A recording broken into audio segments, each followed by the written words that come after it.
All right, so welcome back to Shut Up and Ball NBA edition. As per usual, I am joined by Mr. John Harris, but got a very special guest with us today, Mr. Matthew Parent. I'm gonna go to him first, then I'll go to you, John. How are you doing today, Matthew Parent, aka Dogger? I am amped, guys. This is my podcast debut. I am sprinting out of the bullpen. I have takes. I have things to say. I'm all set. All right, Come we're on. ready for it. You know, we're starting a very familiar place, but obviously, John, how are you this fine Saturday? I'm good. I'm worried I'm gonna hear talk about Kevon Looney or stuff like that when you guys No, start listen, get going. that's a So different How did frequency. you That's a get different how did you get space. access to P Analytics finals? But anyway, otherwise I'm good though. so yes, anyways, joined by a very good friend Dogger, as you can tell, very, and very into things, very into analytics and such. Originally baseball, but obviously here also for some basketball knowledge as well.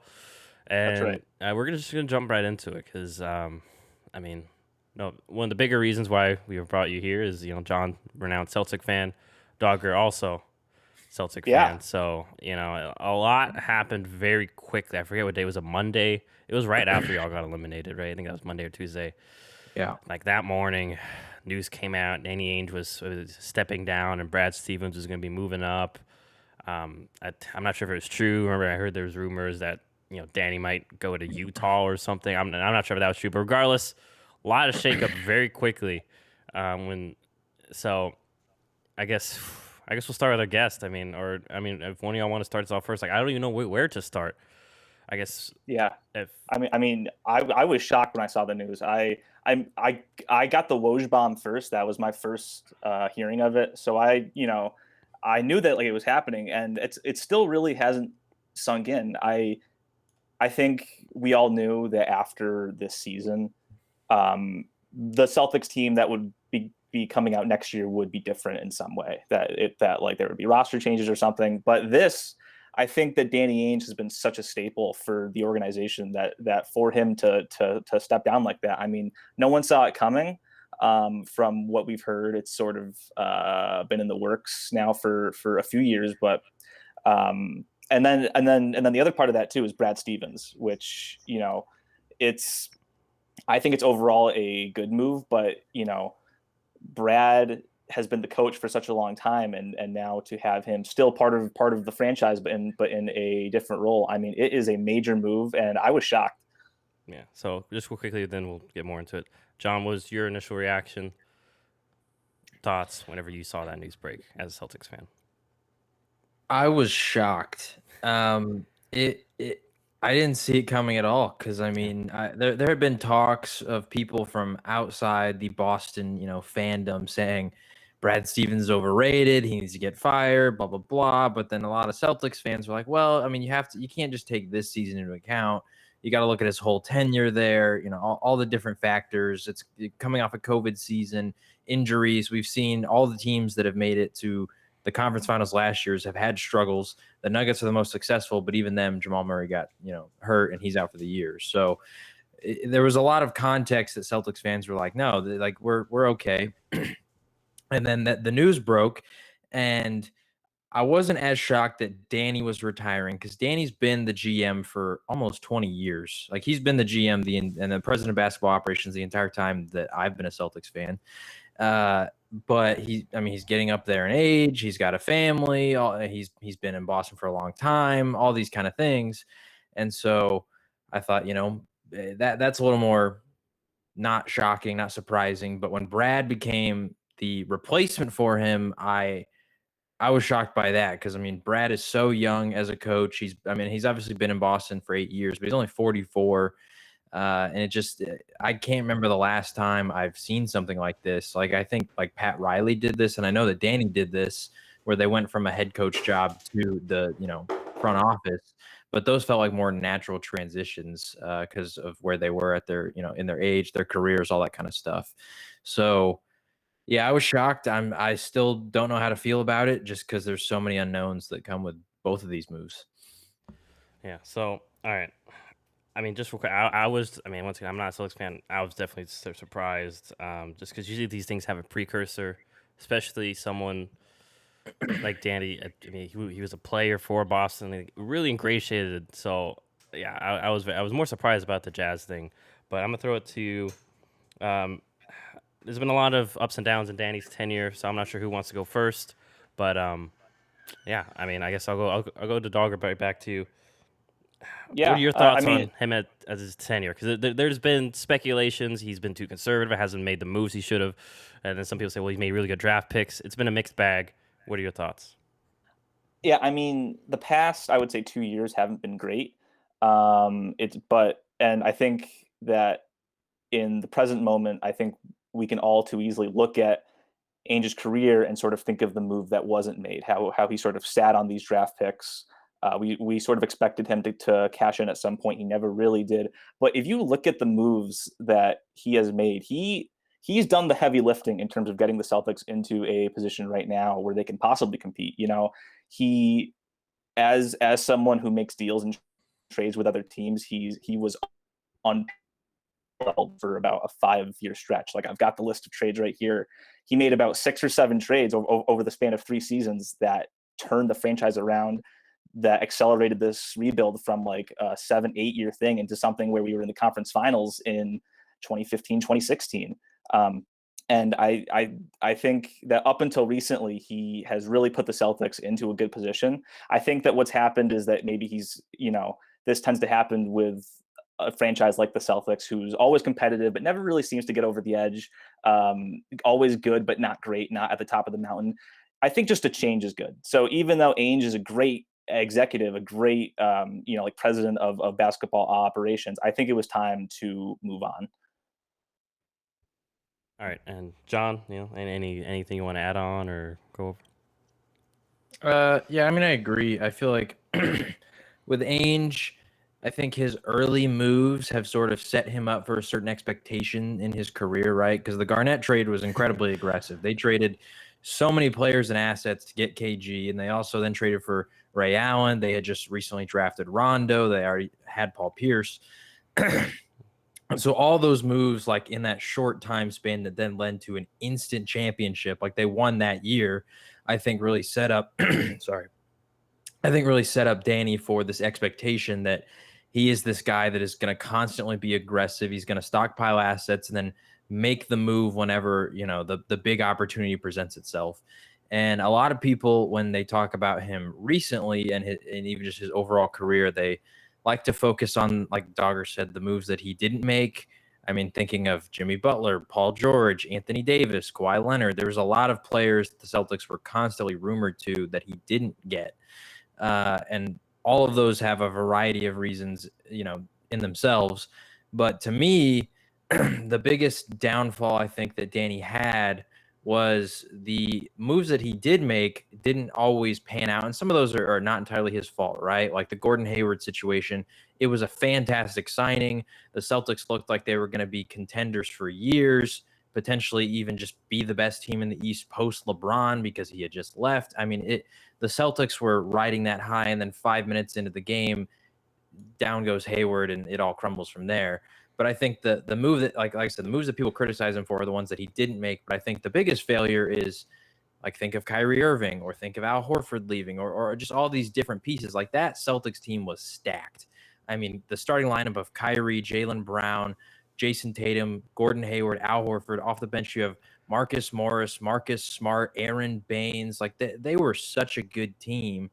And they did, like, it just really didn't turn into anything. But once again, some of that's out of his control. But you think of, like, Isaiah Thomas and Kyrie Irving were in Boston the same exact amount of time, and one has become one of the most beloved players in franchise history, and the other is one of the most hated players in franchise history.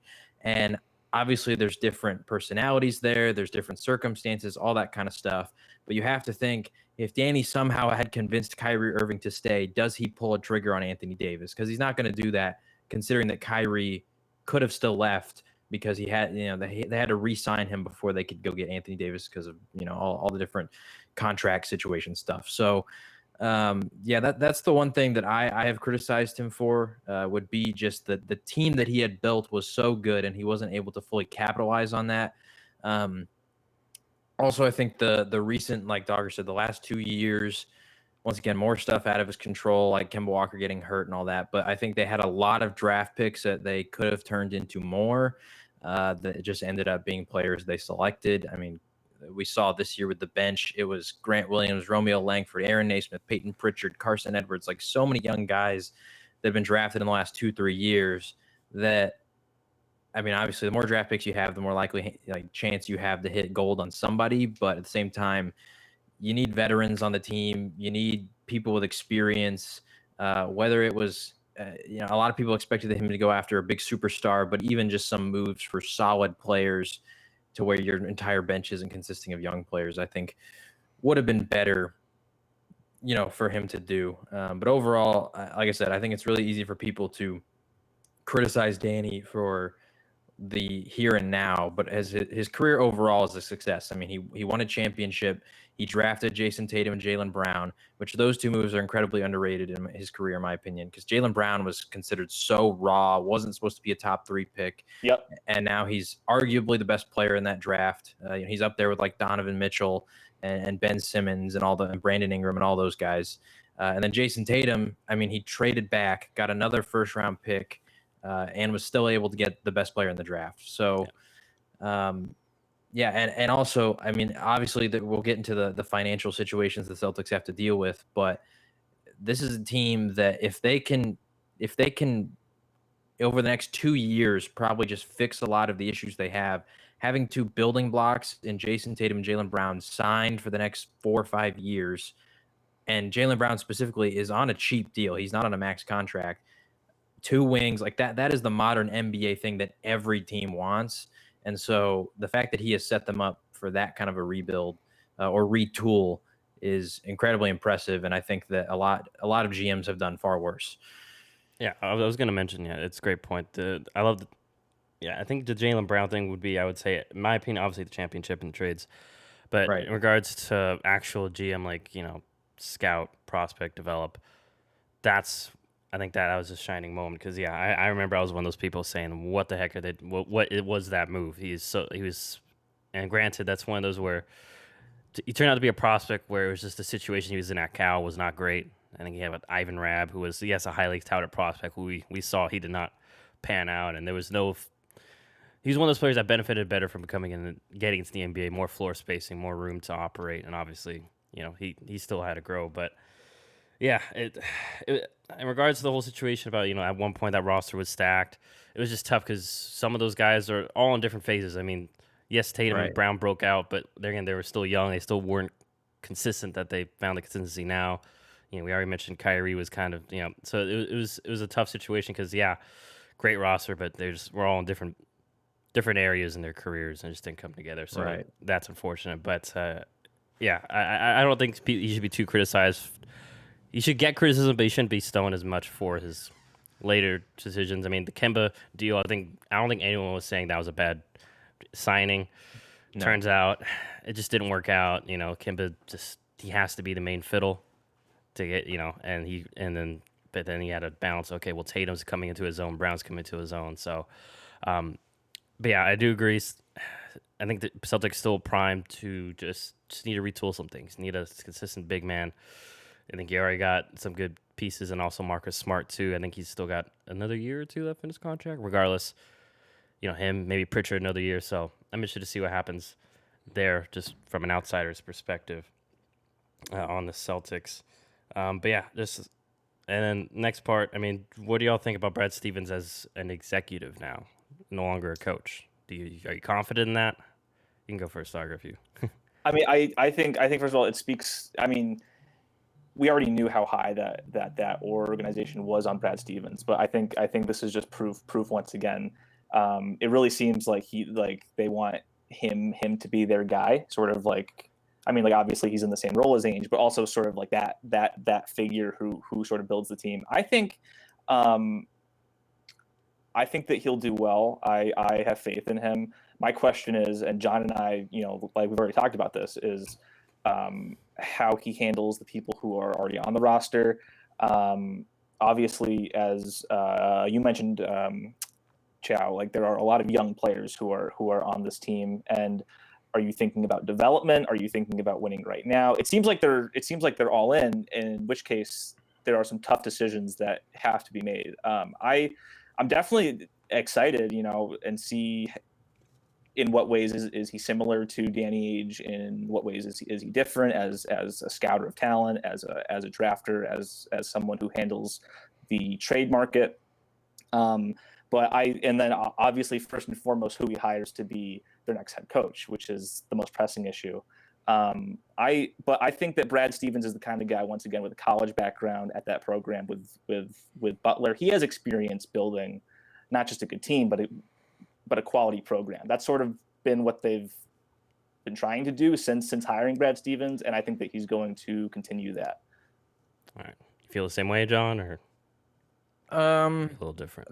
The only thing that worries me is just, being a GM is just so different from being a coach. And obviously, I was super comfortable with Brad as a coach. I loved him. I mean, he is my kind of style of coach, where it's like basketball is a chess match, right? It's just, I loved the series against the Raptors last playoffs because of all the different wrinkles that both coaches, him and Nick Nurse, were implementing each game and all that kind of stuff. But Brad himself in the press conference even said, like, I think the players just need to hear a new voice. And so I really appreciate his humility. I really appreciate just the confidence that this ownership has in him, because as we know, the Celtics, they're a very stable organization. I mean, they've had 2 coaches and 1 GM over like the last 15 years. A lot of teams can't say that. So I think that the good part for Brad is that they're going to give him an opportunity to actually have some time to make some changes, because with some teams, the GM gets 2 years and then they're out because they didn't make them into a playoff team or something like that. And luckily, like Dogger alluded to, I mean, he has a lot of knowledge of the players that are currently there. So I think if anyone knows what this team needs to change, it would be Brad, because he's the one that has had to deal with every single player, all the personalities, everything. So he should know this is the culture that we want to instill. These are the guys who can instill it. These are the guys who we need to bring in. These are the guys who need to go. He would know this is where each player is at in their development. He should know who has the potential and the promise to grow, and the work ethic and everything.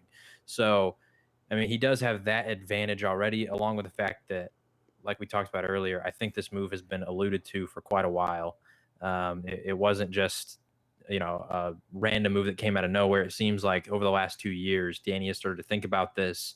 They had proposed this idea to Brad, and then it just started to become a reality this year. So I have confidence in him, but I do wonder about the differences that maybe he hasn't experienced yet, like a trade negotiation or stuff like that. That just, he didn't have to deal with that in college, and it's going to be something totally new. So we'll see how he does. Yeah. All right. So next, probably last point or question, unless you want to expand on this. So, like, I know it's kind of tough to gauge candidates right now. Any coaching candidates do y'all want or would like to see? I know for some reason, we might have to talk about this later another time. Jason Kidd's in the talks again. I don't know why. Oh God. But he's apparently a hot candidate. But I'm sure there are others. I mean, I'm interested to see if my Spurs Becky Hammond's in the general conversation. I don't think so, because it seems like she's being groomed to take Pop's position. But anyway, regardless, any coaching candidates come to mind to fill in that slot for that Brad Stevens once had? Since the news broke on Tuesday, there's sort of been like this carousel of the same names. We've heard a lot of Chauncey Billups, a lot of Sam Cassell.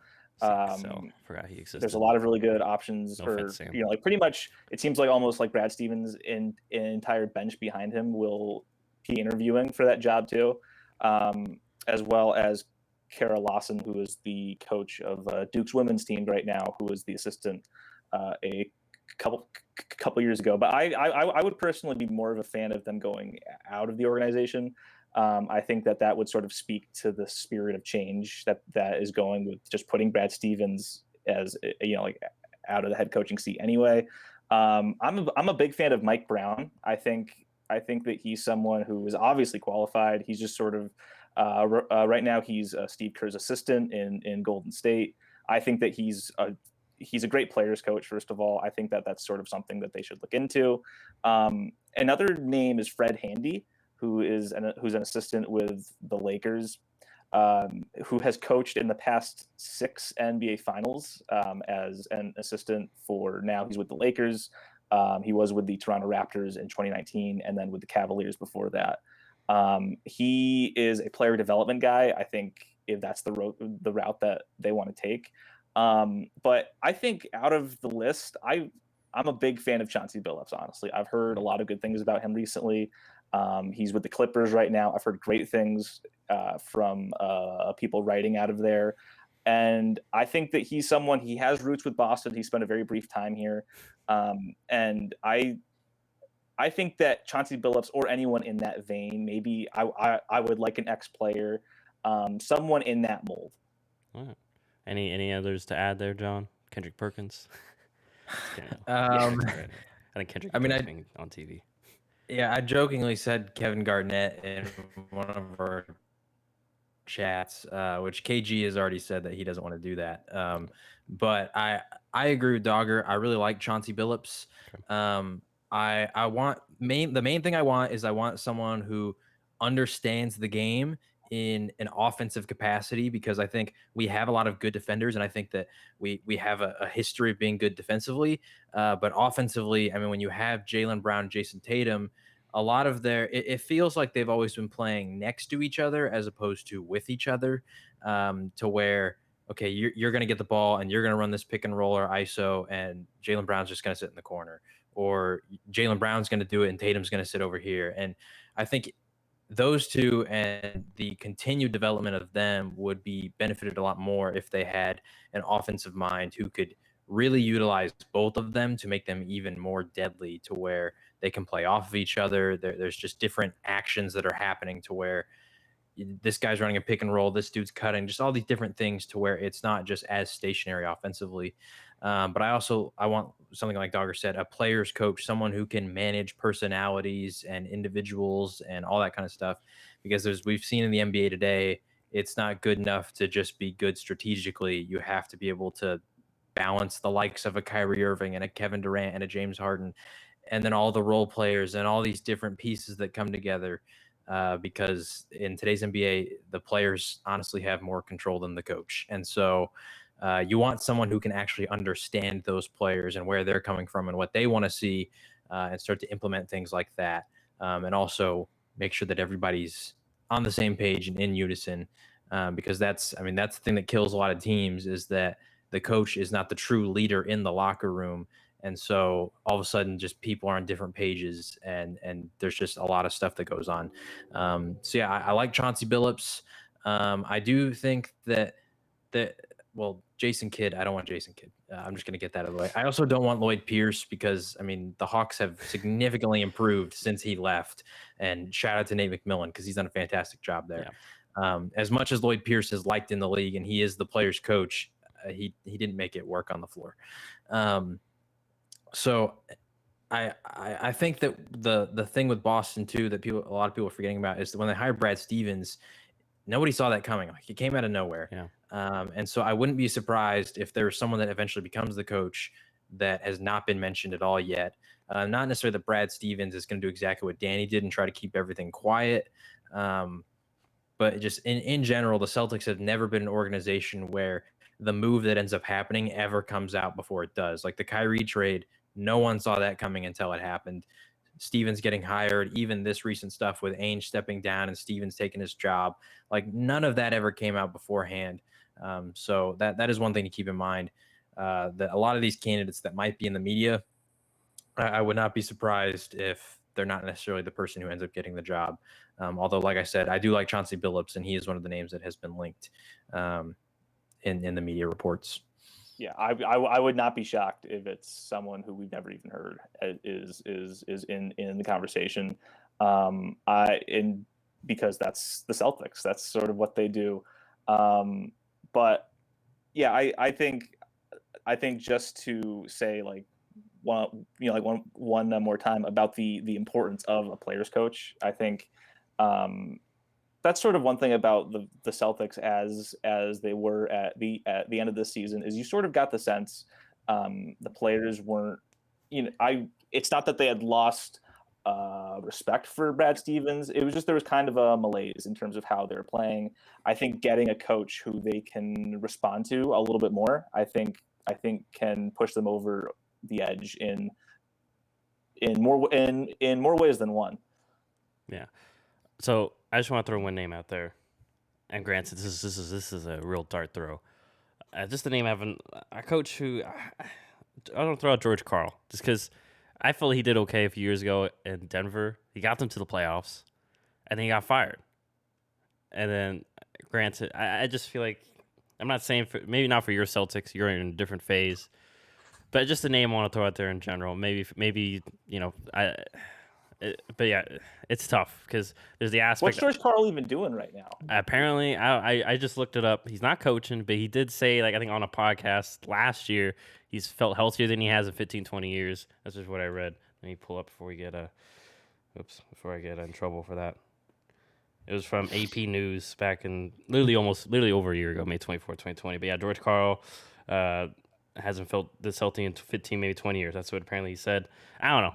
I'm not saying he'd be perfect for the Celtics. It's just I'll be interested to see. Like, does Brad go? Like you mentioned, does Brad go as someone he kind of younger, but players coach like maybe a Chauncey, not as experienced, or is he willing? Is he going to go with one of these older coaches, like not necessarily George Karl, but one of the guys that's been assistant, like you mentioned, Dogger, for X amount of years and is finally ready to make that step? I don't know. I'm very interested to see what he decides on because it's